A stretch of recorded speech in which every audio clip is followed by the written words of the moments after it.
Peggy Carr's life had never been very easy. She was born in 1947 in a very small rural town in central Florida to parents who were deaf and who had almost no money. So from a young age, Peggy had to go to work, except the only jobs she could land were either extremely low paying or they were just outright dangerous, like overnight shifts at isolated truck stops on deserted highways where she would waitress there all by herself. But Peggy never complained about her job prospects. Instead, she just took whatever jobs were available because she knew that she and her family needed the money. And whenever she was working in a dangerous environment, she would intentionally put on this very tough exterior to make sure no one attempted to take advantage of her. And despite her small stature, she quickly developed a reputation amongst her coworkers as somebody you did not want to mess with. Peggy didn't take crap from anybody. But while this kind of prickly outer shell protected her from potential predators, it also warded off potential romantic partners that might have been interested in her, but were kind of intimidated when they interacted with her. But eventually, one man would cut through Peggy's defenses, and they would fall in love, and they would get married, and they would have 3 kids together, and everything was great until it wasn't. The marriage would crash and burn, and so by the mid-1980s, Peggy was a mid-30-somethings divorced mother of 3 teenage children who had to work overtime at a local diner just to barely make ends meet. And while she still acted very tough and composed when she was working or when she was out in public, when she was behind closed doors at her home with her kids, they saw the real side of Peggy. And that side was just kind of sad. I mean, life had just been kind of hard on her, and she had tried so hard to provide a safe and happy home for her kids, and she felt like she had kind of let them down.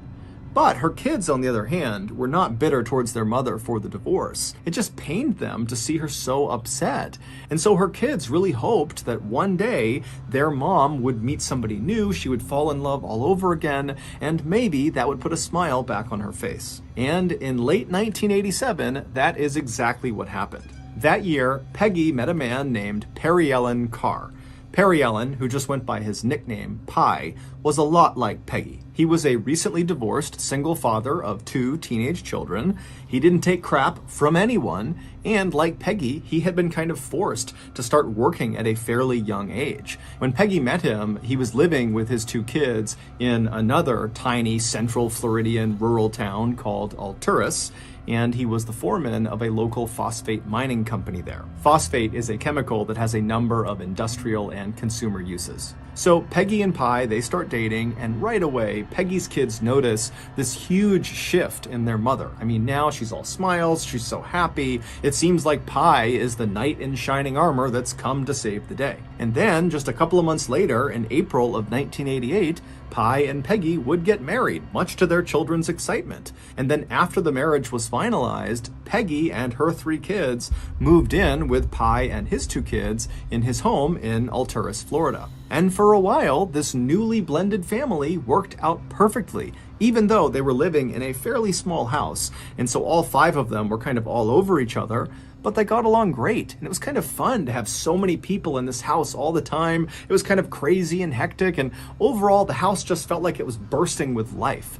But within a few months of Peggy and her kids moving in with Pie and his kids, Peggy and Pie started to have marital issues. It was like all their early chemistry had just totally vanished, and in its place was nothing. They basically completely resented each other, and everything they did upset the other person. And then, adding fuel to the fire, were rumors that began spreading around this small town where everybody knows each other, that Pie was apparently back together with an ex-girlfriend, and so he was having an affair.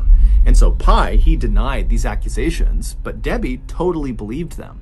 And so their fights got worse and worse and worse, and the more they fought, the more a wedge was kind of driven down the center of this blended family, where Peggy's kids automatically took their mother's side, and Pie's kids automatically took their dad's side. And so from the outside looking in, it seemed plainly obvious that Pie and Peggy's marriage was not going to last. But before their marriage could fall apart, something totally unexpected happened that would link these 2 families together forever. In late October of 1988, so 7 months into Peggy and Pie's now very rocky marriage, Pie suddenly got up one morning and just told Peggy he was leaving for the whole day to go hunting. This was not a planned trip. He just wanted to get away. And at this point, neither of them wanted to spend any time with each other, so Peggy didn't care. She said, "Go ahead, enjoy your trip, I'll see you later." And so Pie, he leaves the house, he gets in his truck, he drives off, and then a little while later, Peggy and her daughter, Sissy, they both get their things together, and they head out and they get in Peggy's car, and they drive into town. Both Peggy and her daughter worked at the same diner as waitresses, and they both had a shift that morning. And so they arrive at the diner, they both get out, they go inside, they get their things on, and they begin their shift like normal. But not long into the shift, Peggy was about to walk up to one of her tables when she noticed her heart was racing. And she had not been running around the restaurant. She had not done any heavy lifting. There was no reason for her heart to suddenly be beating at a really fast clip. And so initially, Peggy tried to just ignore it, thinking that her heart would slow down and she would go back to normal. But when her racing heart persisted, she walked away from the table she was waiting on and snuck off into the staff bathroom, and she sat in one of the stalls. She shut the door, and she just sat on the toilet waiting for her heart to stop racing. But as she sat there, not only did her heart only continue to thump like mad, but she started to notice her legs were tingling, and so were her arms. Now, Peggy was a no-nonsense person. She was not prone to panicking or overreacting or anything like that. And so as she's sitting there feeling these symptoms, it dawns on her that maybe I'm having a heart attack. And so she decides, okay, I'm going to deal with this. She stands up, she opens the stall door, she goes to the sink, she washes her hands, she washes her face, she kind of calms herself down, and then she walks out of the bathroom, she goes right into the staff break room, and she tells her daughter, "I think I'm having a heart attack, but don't worry, I'm just gonna go home, I'm gonna lay down. If this gets worse, I will go to the hospital. But for right now, I don't really know what it is, but I wanna take it seriously, so I'm gonna leave for the day." And so Sissy is looking at her mom, really concerned, but Sissy knows what her mom is like. Her mom is tough as nails. She is the type of person that's gonna sleep off a heart attack. And so she says to her mom, "Okay, go home. I'll be sure to check on you as soon as I get back, and please call me if anything changes." And so Peggy, whose heart was still racing and her arms and her legs were still tingling, she told her daughter, everything's going to be fine. And then she told her manager that she was leaving. And then Peggy slipped out the back door. She got in her car and she drove back home. When she got there, the house was empty. So she just went inside. She made her way to her bedroom and she lied down in her bed to try to get some rest. That afternoon, Peggy's son, Dwayne, came home from high school, and when he walked inside, he found his mother laying down in her bed. This was very unusual for Dwayne, because his mother never took naps. In fact, he could not recall a time ever that he saw his mom napping, even when she was sick. And so concerned, he went into her bedroom and she was facing away from him. And so he kind of jostled her awake. And when his mom rolled over to face him, her face was pale. She was sweating. She obviously had not been sleeping. She was gritting her teeth and it looked like she was in a lot of pain or some sort of discomfort. And he said, "Mom, geez, are you okay?"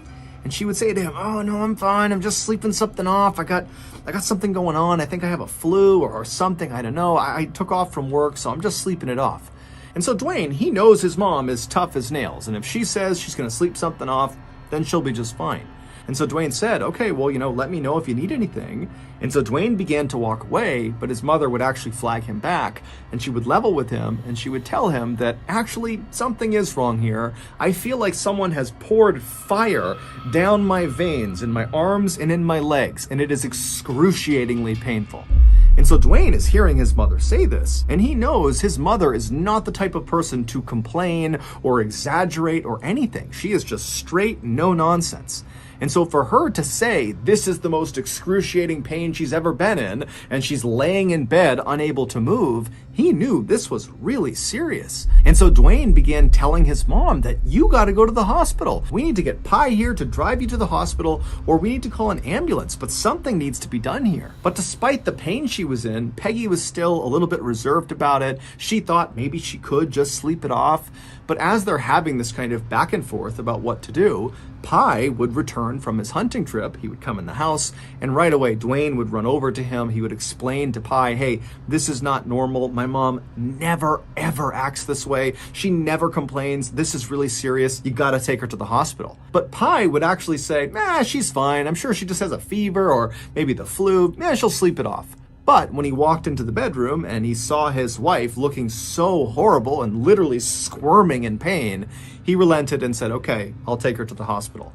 And so Pi would have to literally carry Peggy out of the house, put her in his truck. He drove her to the hospital and then had to carry her into the hospital. And by the time Peggy was under doctor's care at the hospital, she no longer could talk. She was just moaning in agony from this excruciating pain in her limbs, and her heart was still racing, and she was nauseous, and she was vomiting. I mean, she was really spiraling quickly. And so after she's been admitted, the doctors turned to Pi and to Dwayne and to Sissy and to the other family members that had assembled, and they asked them, do you have any idea what could have caused this? And they all said, no, she just suddenly started feeling this way. And so the doctors, who were unable to ask Peggy, she was in such blinding pain she couldn't even talk, they just began running her through a wide-ranging series of tests to try to figure out what was going on. But when these results began coming in, either she was negative for the thing they were testing for, or it just came back that everything was normal.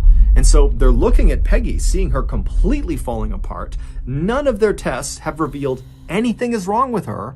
And so they're at a loss. They don't know what's wrong with her. And so without a better option, they just put Peggy into a hospital room and begin monitoring her. And sure enough, after being in the hospital for 3 days, Peggy's symptoms would come down. While she wasn't back completely to strength, she was able to speak again. She was able to eat and drink water and move around. She was still very uncomfortable. Her heart would still race periodically, and she would get fits of pain in all of her extremities. But overall, she felt like she was really improving. And so after 3 days, she was discharged from the hospital. And so Peggy and her family, they drive back to their home, and initially, everything's okay. It seems like she's on the mend.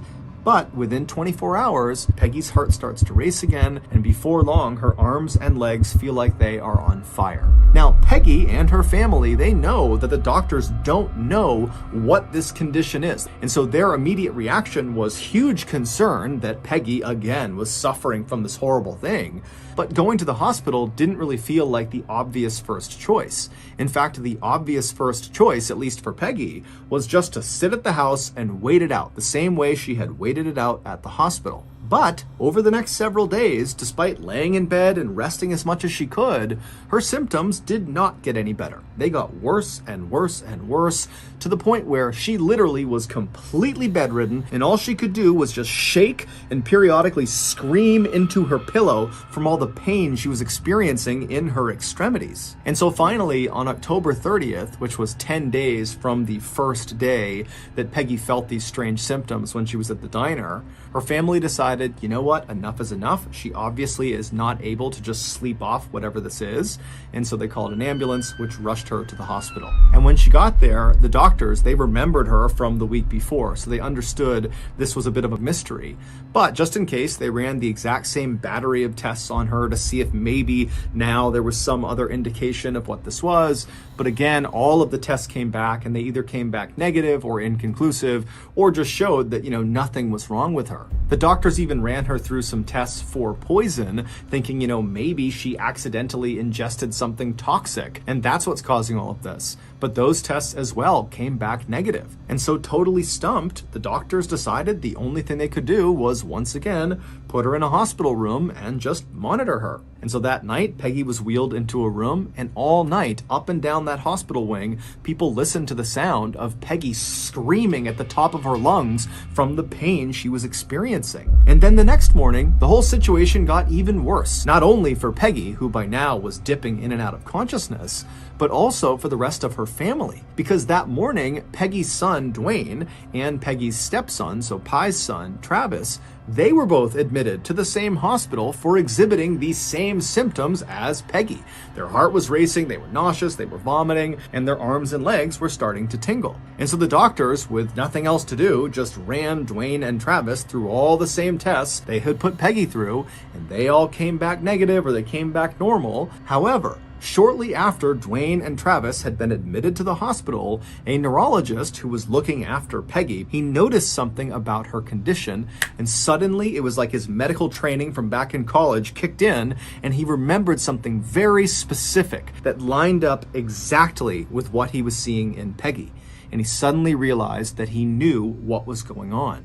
And so he told his colleagues, they ran out and they got this very specialized testing kit that doctors very rarely use. It's only for this one really specific and very rare condition.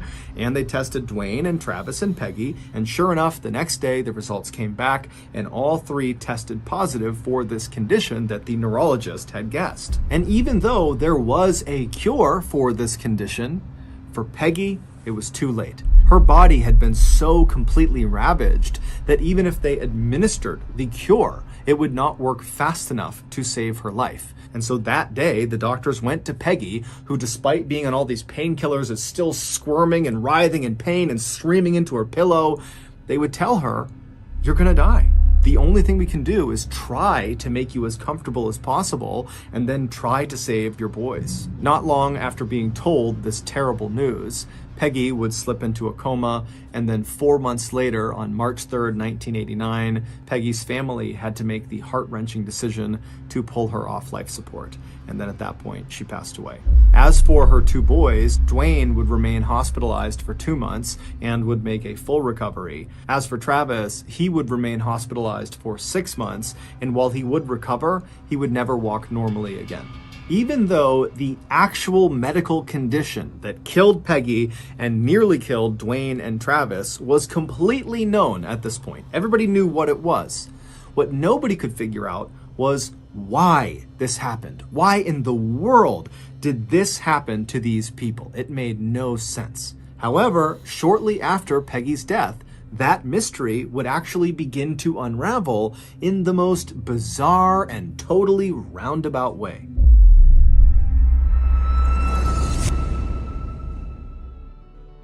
We've all been there. You're the host for the big summer barbecue, the guests are on their way, and you realize right at that moment as you're pulling it out of the oven that you've overcooked your zebra cornea souffle. With only minutes to spare, you leap head first out of your kitchen window, shattering the glass, cutting your body badly, and then you run into the nearby jungle and you tackle a wallaby and you knock a few teeth loose, you grab those teeth, you run back to your house, you die, you die.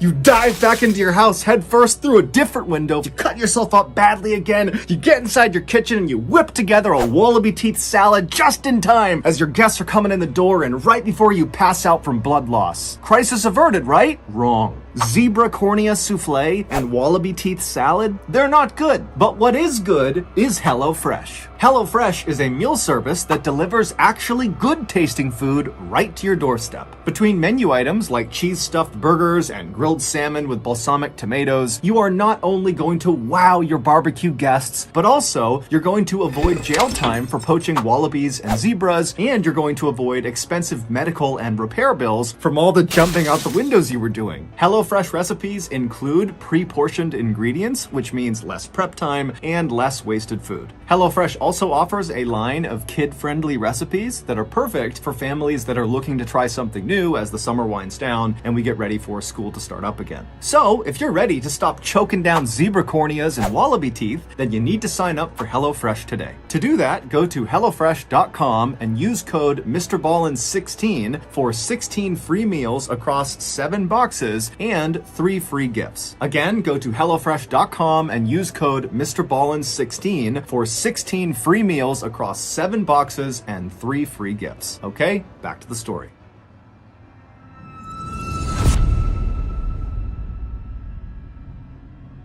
There is an international organization called Mensa. That's not an acronym. It's a Latin word that roughly translates to table or mind.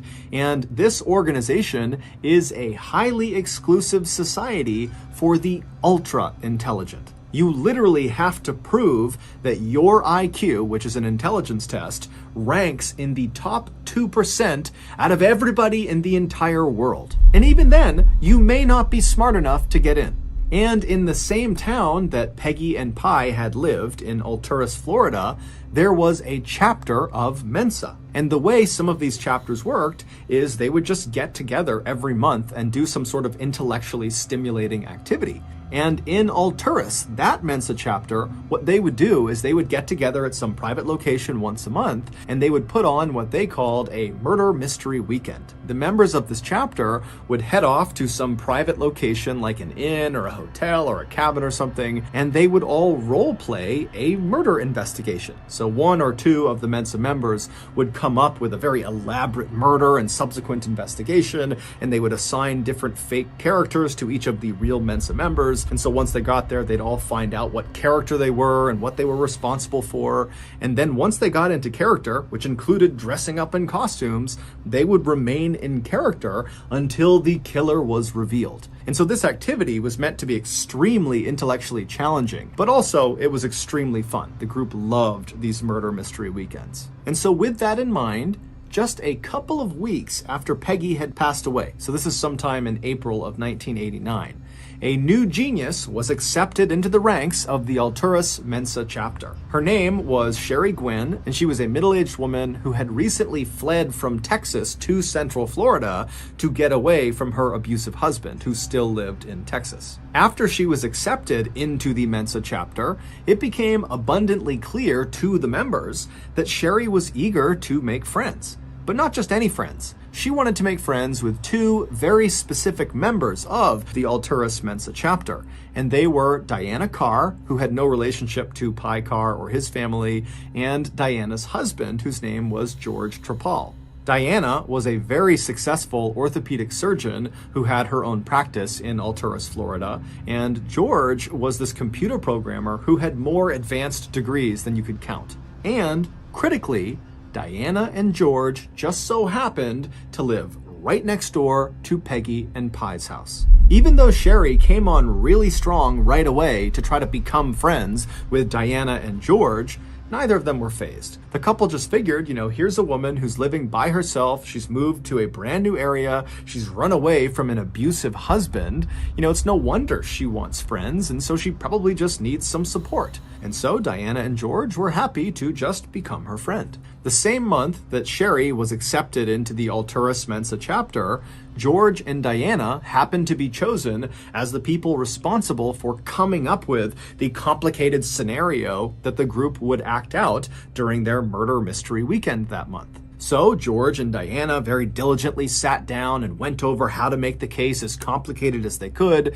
and George took on the responsibility of really focusing on exactly how the victim in their fake scenario would be killed, because he was really trying to make it as difficult as he possibly could, and he was trying to find the perfect murder that would be nearly impossible to solve. And so he came up with his very elaborate murder scene, and then between him and what his wife was creating, they put together this really intense and very complicated scenario that they were both very happy about. And so a couple of days later, it was time to head out for the murder mystery weekend that George and Diana had worked so hard on. And so they went and printed off a whole bunch of those cards that would have all the information about who each of the Mensa members were going to be in this role-playing game. And there was some initial information about the murder that was committed, the so-called perfect crime that George had come up with. And so they printed all those cards out, they grabbed their costumes, they packed their stuff up, they hopped in the car, and they drove to the nearby inn where they met up with the rest of the Mensa members, which included Sherry. And so they get to this inn, everybody checks in, and then afterwards they all meet up in the lobby where George and Diana hand out their cards that have the information about the role-playing game. And so everybody's reading it and figuring out what they're going to do with their character, and everyone's also looking at this so-called perfect crime that George had come up with, that he was also very proud about, and he was kind of boasting to the audience about how difficult this weekend was going to be. He really came up with the perfect crime. And so as all the members are reading their cards, Sherry would see the murder weapon used in this game, and she would become fascinated with it. And she would make a point of going over to George and asking him lots and lots of questions about how he came up with this particular choice of a murder weapon and what actually happens when this is used on a person, not just in the game, but in real life. It was like Sherry had become obsessed with this exact form of murder. She was so interested in it. And George, he was immediately aware that Sherry was kind of unnaturally interested in exactly how he had come up with the scheme. But in a way, it was kind of flattering for George because he had spent a lot of time constructing it to make it as complicated as he could.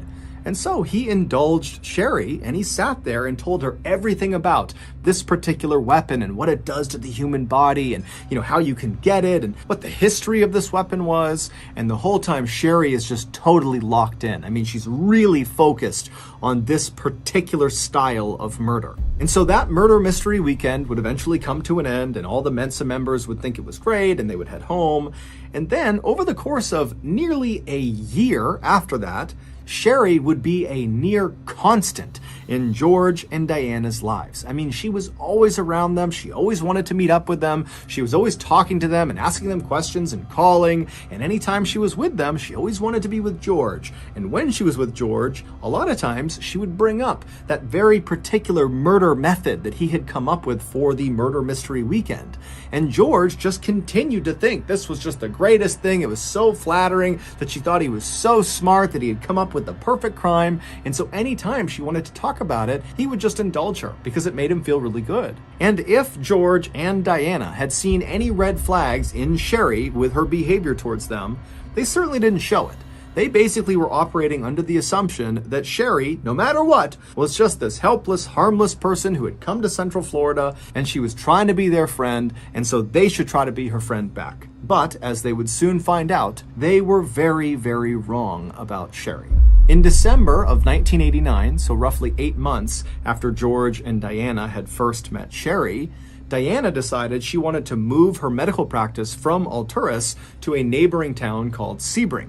And the drive from where their house was in Alturas to where her new office was going to be was just far enough that it made sense for George and Diana to relocate to Sebring. And when Sherry discovered that the couple was moving, she immediately called George and said, "Please let me rent out your house. I don't have a place to stay. I've been staying with friends. I'll pay whatever rent you want." And as it happened, George and Diana had actually talked about keeping the house and renting it out.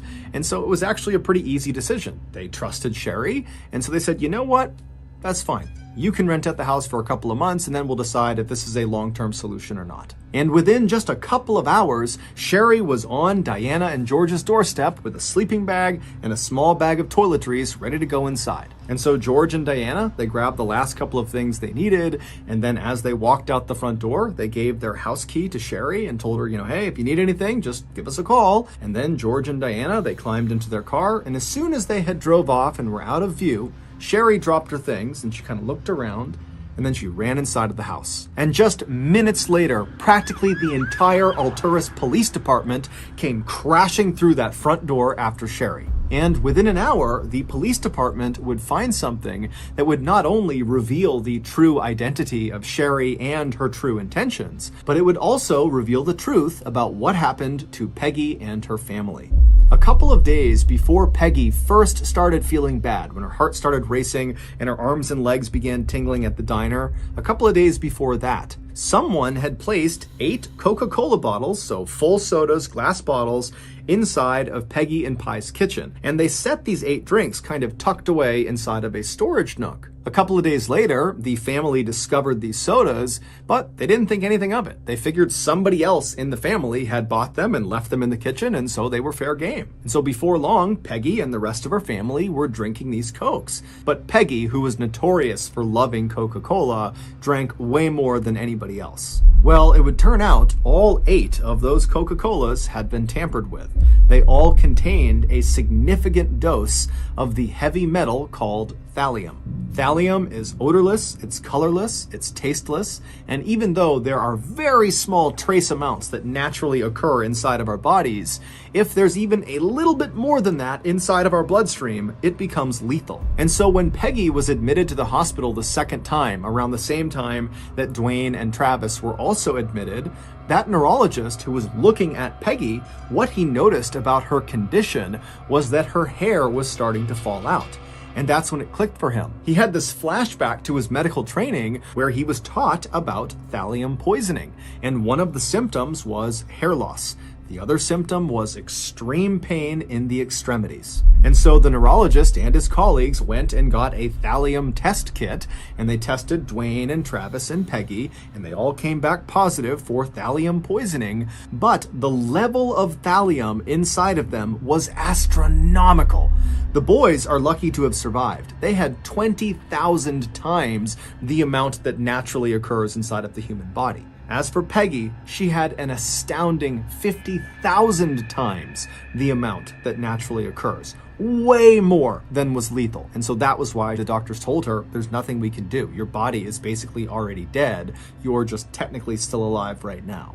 And so the rest of the family, besides Dwayne and Travis, would also test for thallium, and they would all, with the exception of one child, have elevated levels of thallium. However, compared to Dwayne, Travis, and Peggy, of course, their conditions were negligible and they would all make full recoveries. And so the doctors realized fairly early on that this family has been poisoned, and so they contacted the police, who launched an investigation.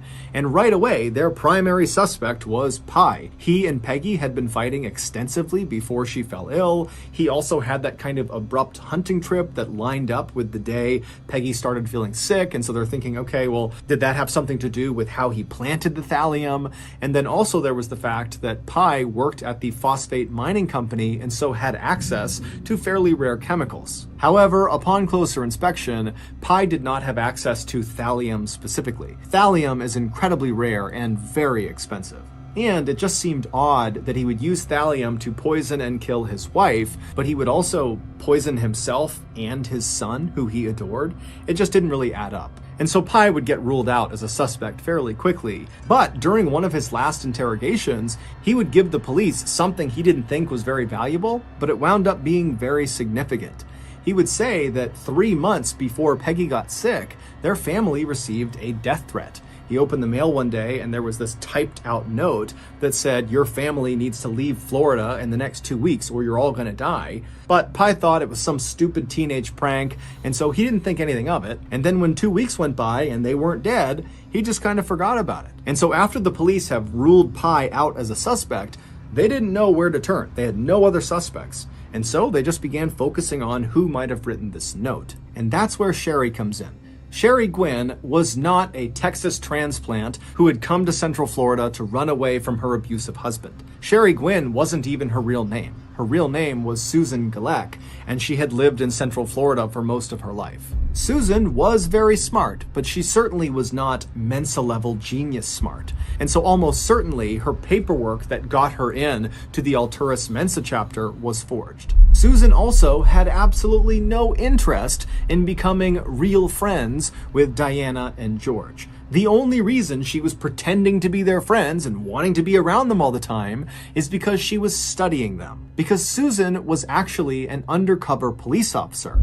She had been sent undercover after the police discovered Diana and George were responsible for that death threat letter that was sent to Peggy and Pi. It would turn out Diana and George hated Peggy, Pi, and their kids. They hated them. They thought they were obnoxious. They were too noisy. They were annoying. And so Diana, who for context was the type of person who would stop people mid-sentence and correct them if they ever referred to her as anything other than Dr. Carr, she had gotten into at least 1 or 2 serious yelling fights with Peggy and with Pi and their kids when she had gone over to tell them to turn their music down and be quiet and do this and do that. And Peggy and Pi, they're not putting up with that. They just told her to get out of here. As for George, he didn't get into any public altercations with Peggy and Pi and their family. George was a very meek and submissive guy. He was very meager, and he was mostly a recluse. But he spent virtually all day peering out the window at Peggy and Pi and their family, studying what they were doing and obsessing over how noisy and obnoxious they were. And as he's seeing his wife getting more and more frustrated with their neighbors, George finally decides he's going to take drastic action. And so that's when George types out that death threat and he sends it across the way. But after Pi reads it, nothing happens. They don't leave Florida within 2 weeks. And so George went to phase 2 of his plan. George had actually spent time in a federal prison in the 1970s for cooking meth. And one of the byproducts of making meth is thallium. So George used his old meth cooking skills and he whipped up some thallium and he put lethal doses of thallium in 8 different Coca-Cola bottles. And then after mixing them all up so you couldn't tell there was any chemical inside of them, he used his bottle topping machine to put tops back on top of each of them. George made his own beer, and so that's why he had a topping machine at his house. And so with his 8 deadly drinks all prepared, looking like brand new Coca-Colas, George waited until Peggy and Pi and her family were out of their house, and then he snuck over and he walked into their kitchen and he placed these Coca-Colas right down on the kitchen counter and he slid them into a storage nook, and then he left the house, and that was it. And over the next several weeks, he watched with absolute pleasure as the family got sick and then Peggy died. While George never actually admitted that he had poisoned his neighbors, he did do some things that really tipped off Susan that he had to be the guy. Like, for example, that Mensa mystery murder weekend, the murder method that George had come up with was poisoning. And remember, at that point, Susan has been sent undercover to find out if George and Diana are responsible for poisoning their neighbors. And now George is sitting up there talking about the perfect crime he's come up with, and it's poisoning. And so that was why she had followed up with him really specifically on, wow, what else do you know about poisoning? And how'd you learn about poisoning? And what kind of poisons do you know about? And over the following months, even though Susan never got George to actually admit to her when she was undercover recording him that he was the poisoner, she did completely earn his trust. And she did this by always making sure she was very submissive around him and always made sure to stroke his ego and remind him how smart he was. I mean, George was used to being in a relationship with Diana, who was extremely overbearing and kind of kept him under her thumb. And so Susan kind of allowed George to feel like he was in control for once, and he loved it. And so he completely trusted Susan to the point where when he and Diana were going to move out of Alturas, they were willing to rent their house to Susan. And this is important because the house had not actually been emptied. A lot of their things were still in the house, including George's things.